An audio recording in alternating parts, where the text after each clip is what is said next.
When I think of selfless service, the person who comes to my mind is Teresa Poland. If you're a WestWay person, I've talked about her 1,000 times. And the reason I've talked about her 1,000 times is she's the person who invited us to Marysville Christian Church. She's the person who stood in the parking lot and waited for Ann to get there with Katie and Nathan when I was at work. She's the person who walked into church with Ann and Katie and Nathan, either carrying one of our kids or carrying the stuff for our kids, walking Ann down the hallway to Kidmin to drop our kids off in Kidmin.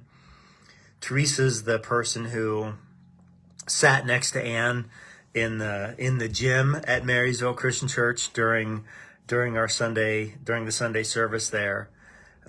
She's the person who, when I was there, she sat next to me. Teresa's the person who answered our questions and asked if we had any questions. Teresa is the person, among a whole host of other people at Marysville Christian Church. Teresa is the person who served us selflessly. She had the heart and the mindset of Jesus.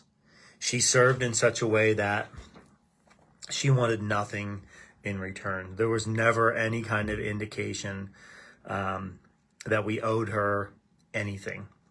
She simply loved us and served us and welcomed us and was Jesus to us, and really embodied the heart and the mindset of Jesus.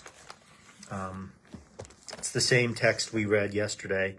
This is Mark 10, verses 43 to 45. But among you it will be different. Whoever wants to be a leader among you must be your servant. And whoever wants to be first among you must be the slave of everyone else. For even the Son of Man came not to be served, but to serve others and to give his life as a ransom for many. Teresa just, in so many ways, embodied this. And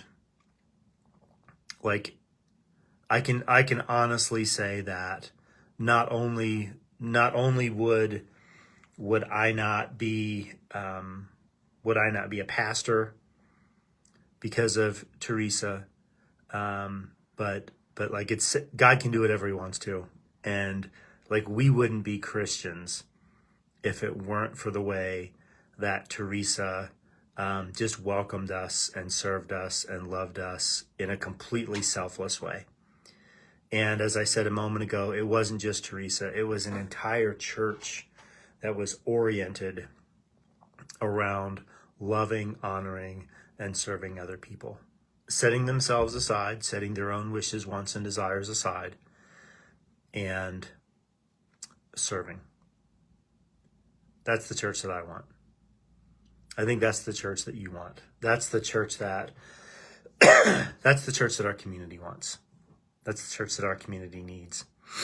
And my hope is that will be the church that we are. I love you, praying with you, praying for you. We'll talk to you again soon.